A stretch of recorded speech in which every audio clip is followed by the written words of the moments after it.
Now that we're getting more advanced with the programs we're writing, we should take another look at methods, because we only really looked at the basics earlier, and there is a few more things that they can do that you should be aware of.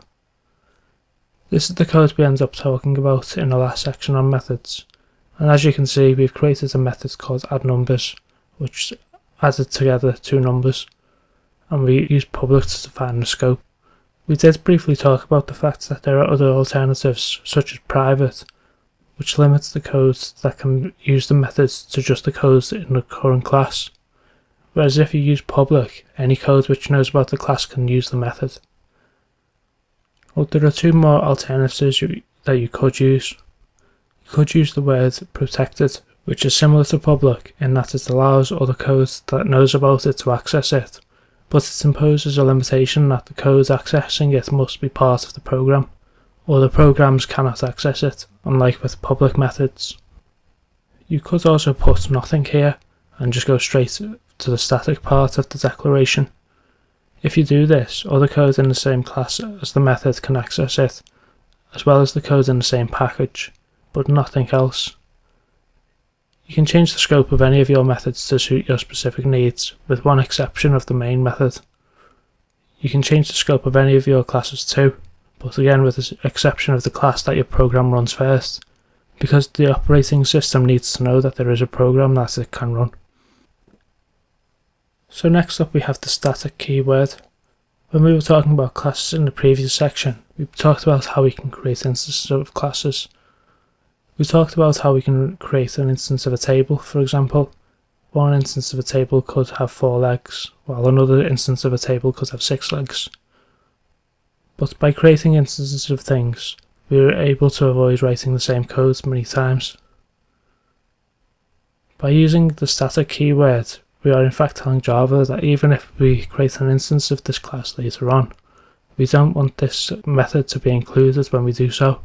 The code inside the methods is generic and isn't relevant to any one instance. An example of when you wouldn't use the word static therefore is if you were creating something like a video game and you were creating a human in that game.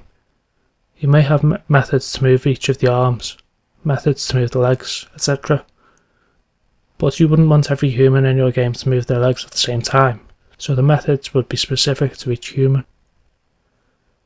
There's only really one more thing I can add to what we talked about earlier with regards to the return type.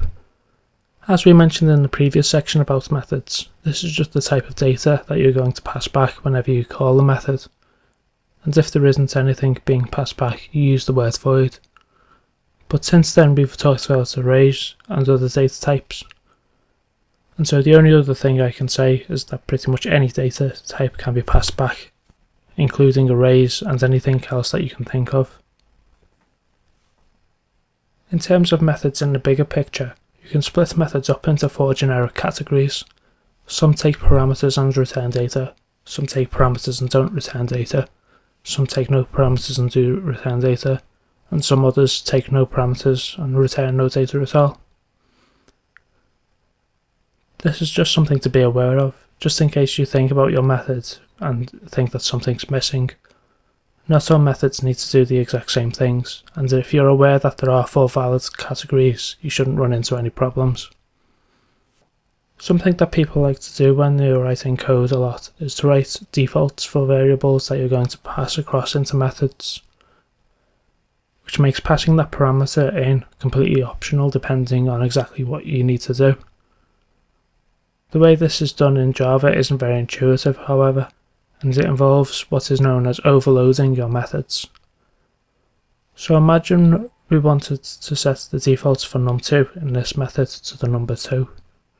We basically want to add 2 to whatever number we provide, and for the method to return that number to us.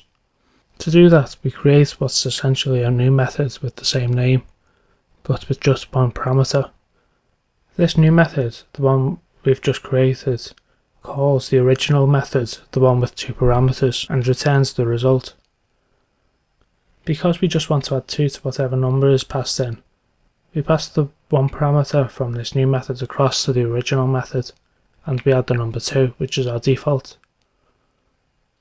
Now if we call a method and only provide 1 parameter, Java will look at our version with one parameter, which just adds 2 to the value, and if we use 2 parameters when we call a method, Java will go straight to the original version.